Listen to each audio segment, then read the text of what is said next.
जोहार दोस्तों, Kolhan study point में आपका स्वागत है।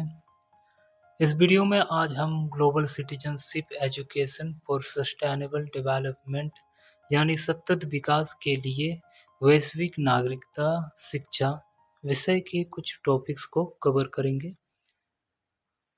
इस वीडियो में हम विषय के पहले टॉपिक यानी नागरिकता की अवधारणा को पूर्ण रूप से और बहुत ही सरल तरीके से समझेंगे। तो टॉपिक शुरू करते हैं।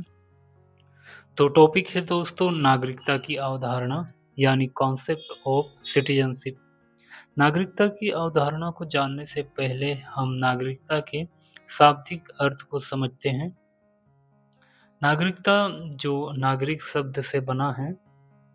नागरिक का मतलब होता है लोग या जनता। दोस्तों अब यहाँ नागरिक शब्द में ता जुड़ जाने पर किस प्रकार से इसका पूरा अर्थ और परिभाषा बदल जाता है। यहाँ नागरिक एक मूर्त शब्द है। मूर्त शब्द यानी जिसे हम देख सकते हैं, जिसकी कोई सूरत या चेहरा है। वहीं अब नागरिक में ता जुड़ जाने पर यह एक कानून या व्यवस्था बन जाती है, जो कि एक परिकल्पना है, जिसे हम अमूर्त भी कह सकते हैं, क्योंकि इसे हम देख नहीं सकते। लेकिन यह हमारे लिए अनुशासित और व्यवस्थित रूप से महत्वपूर्ण है, इसलिए हमें इसकी या इस कानून या विचार की आवश्यकता पड़ी। यानी एक तरह से कहे तो नागरिकता जो है एक कानून या व्यवस्था है। अब दूसरा शब्द है दोस्तों अवधारणा। अवधारणा का सामान्य अर्थ कोई वस्तु, व्यवस्था, विचार या सिद्धांत की विशेषता या रूपरेखा और इसकी कार्य प्रक्रिया को स्पष्ट रूप से दर्शाना। यानी कोई वस्तु, व्यवस्था, विचार या सिद्धांत का क्या रूपरेखा है और संरचना है, अवधारणा के द्वारा हम अच्छे से जान सकते हैं। तो दोस्तों यहाँ तक अब आपको नागरिकता की अवधारणा के बारे में क्लियर समझ आ गया होगा। तो अब हम इसे थोड़े किताबी और लिखने के तरीके से समझते हैं। यानी आपको किस तरीके से औपचारिक और किताबी भाषा में लिखना है, ये आगे समझने की कोशिश करते हैं। चूँकि अब आप ग्रेजुएट होने वाले हो, तो आपको किताबी भाषा में लिखने और बोलने की थोड़ी आदत डालनी चाहिए। लिखते और बोलते वक़्त आपके शब्दों का चयन सही होने चाहिए।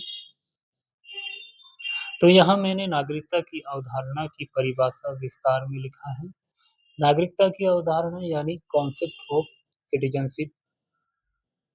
तो नागरिकता की अवधारणा एक व्यक्ति और देश के बीच कानूनी संबंध को दर्शाती है, जिसमें व्यक्ति को देश की सदस्यता यानी नागरिकता प्राप्त होती है और वह देश के प्रति निष्ठा रखता है। नागरिकता के साथ कुछ अधिकार, विशेषाधिकार और जिम्मेदारियां जुड़ी होती हैं, जिसका पालन व्यक्ति को उस देश के सदस्य या नागरिक के रूप में करनी होती है। ये ध्यान रहे दोस्तों, जब भी आप आंसर लिख रहे होते हो, तब आप उसे एक बातचीत की तरह समझें और उसी प्रकार से आंसर लिखें ताकि आंसर में आपके विचार और भावनाएँ जो है स्पष्ट रूप से दिखें। तो यहाँ पे फुल स्टॉप हुआ। अब आगे पैराग्राफ चेंज करके एक लाइन जोड़कर लिखना शुरू करें। बिल्कुल वैसे ही जैसे आप कोई बातचीत करते हो। जब आप कुछ बात करते हो, फिर आप थोड़े से रुक कर उस बात को थोड़े अलग ढंग से, थोड़े अलग तरीके से बोलते हो, बिल्कुल वैसे ही। तो अब दूसरा लाइन है दोस्तों, नागरिकता का अर्थ है किसी व्यक्ति को किसी विशेष देश का सदस्य या नागरिक बनने का कानूनी अधिकार है और यह अधिकार उस व्यक्ति को उस देश के संविधान, कानूनों और नियमों के तहत सुरक्षा, अधिकार और विशेष अधिकार देश प्रदान करता है। अब यहाँ मैंने पैराग्राफ चेंज करके नीचे 2-3 लाइन लिखा है, ताकि मैं और क्लियर तरीके से बता सकूँ। यहाँ मैंने लिखा है देश के संविधान, कानूनों और सुरक्षा का लाभ मिलता है और साथ ही उसे कुछ कर्तव्य और ज़िम्मेदारियाँ भी निभाने होते हैं।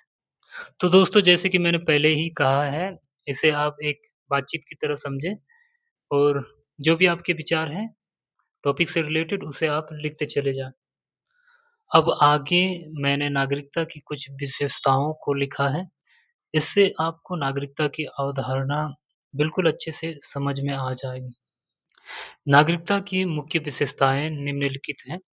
पहला है अधिकार। नागरिकता के कारण नागरिकों को कई अधिकार प्राप्त होते हैं, जैसे कि वोट देने का अधिकार, सार्वजनिक पद धारण करने का अधिकार यानी सरकारी या प्रशासनिक जॉब पाने का अधिकार और शिक्षा का अधिकार, रोजगार का अधिकार, व्यापार का अधिकार, संपत्ति का अधिकार एवं सुरक्षा का अधिकार इत्यादि। और दूसरा है कर्तव्य यानी ड्यूटी।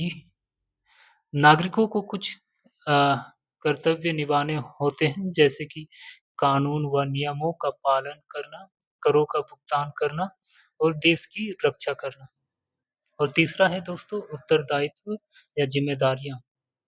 नागरिकता के कारण नागरिकों को कुछ उत्तरदायित्व यानी ज़िम्मेदारियाँ भी निभाने होते हैं जैसे कि अपने समुदाय के विकास में योगदान और देश के प्रति निष्ठा रखना। तो ये थी नागरिकता की कुछ विशेषताएँ।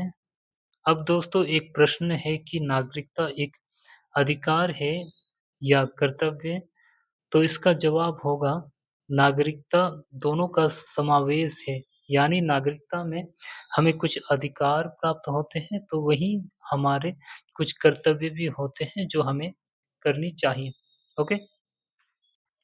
तो दोस्तों इस वीडियो में इतना ही। उम्मीद है आपको नागरिकता की अवधारणा अच्छे से समझ में आ गई होगी।